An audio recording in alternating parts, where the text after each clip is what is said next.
What's up guys, it's me again, John Extreme. So ngayon guys is magbabiking tayo. Yes guys, kasi yan yung cardio natin eh. So ngayon is halos 5:30 na. Ginawa ko yun kasi magpa-vlog tayo. So, sobrang dilim, mahirap naman mag-vlog pag madilim, di ba? Tsaka hindi naman masyado malayo yung ruta natin ngayon. Saktong-sakto lang kasi mamaya is mag-workout tayo sa gym.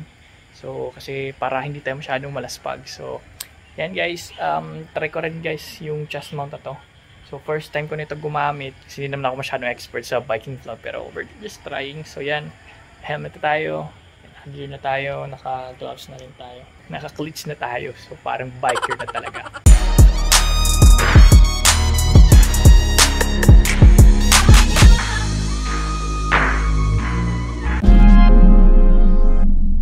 Try natin.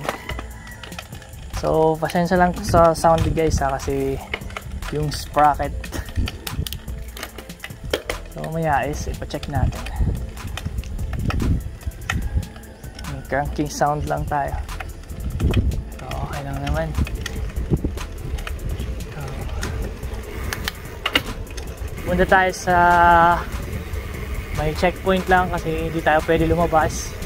So halos ilang kilometers rin, pero sakto lang.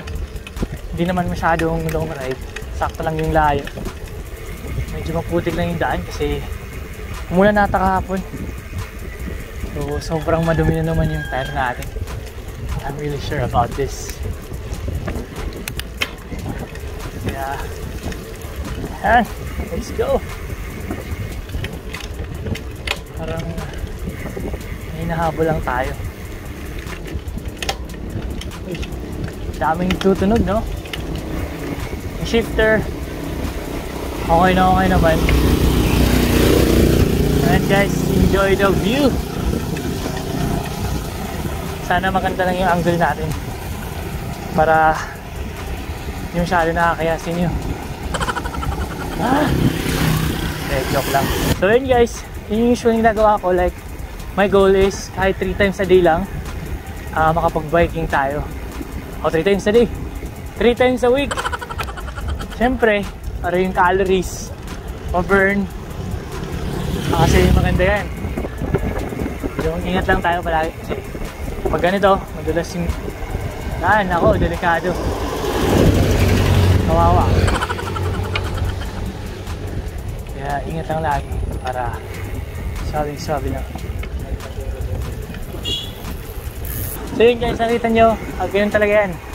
Pag may makikita kayong sikista, yan, kasi tropa natin yan, greet natin sila. Parang sa gym lang, kailangan pa rin tayo sa biking, no?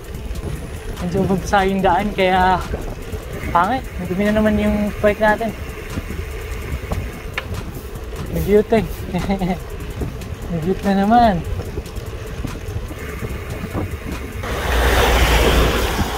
Sarap.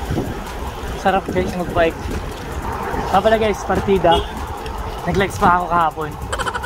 So, a little bit challenging. Kaya medyo mabigat yung paa natin. Pero okay lang yan. Training rin yan natin eh. 200 pound squat. Kabukas biking. So magtatanong kung okay ba na hindi na mag-legs pag nagpa-bike. Nako, hindi, mag-legs pa rin kayo. Kasi iba pa rin yung workout kung nagle-legs kayo, nag-squat, ganyan.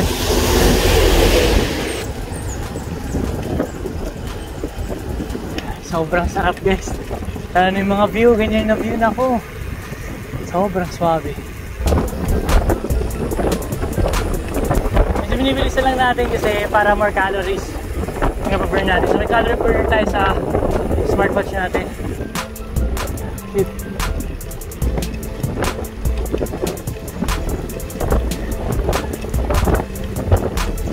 Medyo mabigat lang talaga yung paa natin kasi nag-legs tayo eh. Biking, make your endurance stronger talaga. No question yan. Pansin ko sa gym, especially sa mga nag-gym lang doon, parang times 2 yung endurance namin. Kaya, makes you more athletic. Superset will be easy for you. Kaya, it's very good. Really great for your body. It's naging leaner.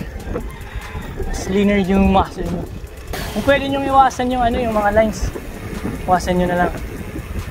Para mas safe kasi madulas yan. Lalo na pag naka-road bike kayo.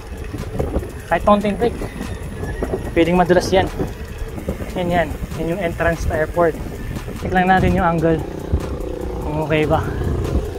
Shoutout sa mga ka-extreme natin na gymmers na biker pa, diba? So yun, yung mama ko nga pinapagalitan na ako kasi sobrang na ako sa physical activity. Nag-gym pa, nagbabiking pa. Is it really safe? Pero sa okay lang naman, as long as alam mo ginagawa mo. Hindi, safe lang yan. Sa endurance lang naman yan. Palakasin yung endurance. Chill lang muna tayo. Wala ko ng tubig. Sarap. Sarap guys ng bike. Promise.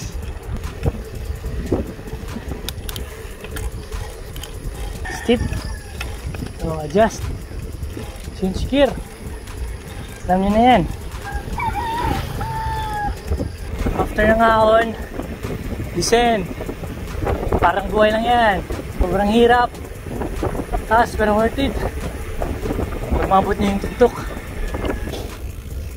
Means hanggang dyan lang tayo. Diba? So wala tayong magagawa. Nandiyan na. So hanggang dito na tayo. Let's follow the rules. Tayo mag-rally.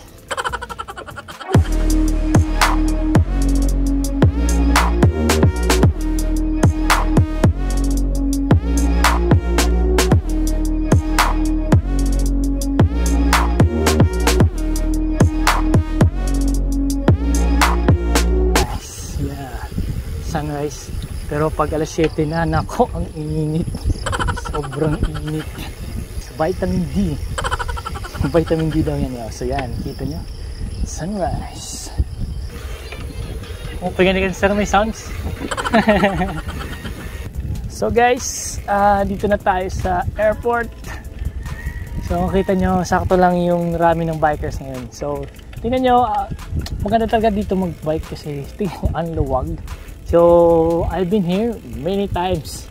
Sobrang rami na dito sa vlog ko. Nag-frisbee kami dito na Labuan Extreme. Dito ko first na drive yung motor ko. So, yun. Pati bike, nag-bike test tayo. Kasi sobrang ganda dito guys. Naku, paghapon, medyo mas marami pa yung nagbabike paghapon. Kasi yung iba, tambay. After mag-bike, tambay muna dito, recover.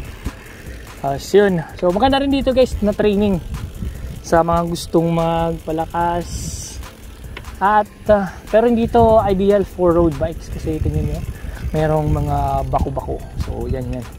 So sakto lang yung bilis natin, hindi naman tayo mag-racing pero pwede rin.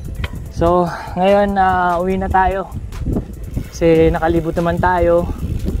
So nandun si Sir Neil, kaibigan po natin yan, isang veteranong biker. Grabing veterano.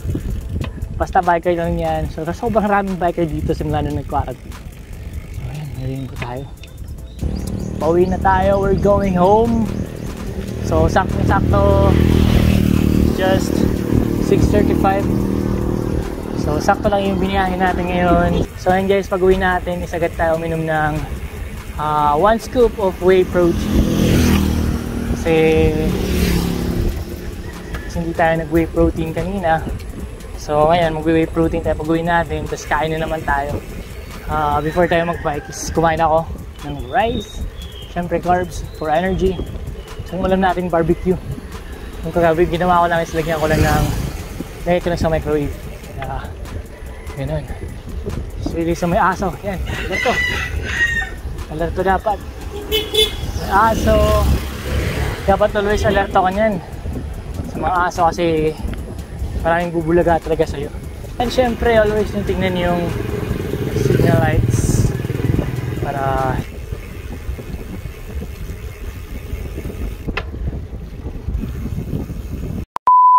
yun guys, nakauwi na rin tayo sa wakas. Hindi tayo naabutan ng ulan kasi medyo makulimlim na ngayon. Saktong-sakto lang nakauwi tayo. Tapos, so yun, tapos na tayo kumain and rest muna tayo ngayon para makapag-gym tayo later, okay? Para mag-recover yung katawan natin. So, thanks for watching guys. Sana nag-enjoy kayo sa bike vlog natin. Kasi first time gumamit ng chest mount. So, yun. Thanks for watching guys. Peace.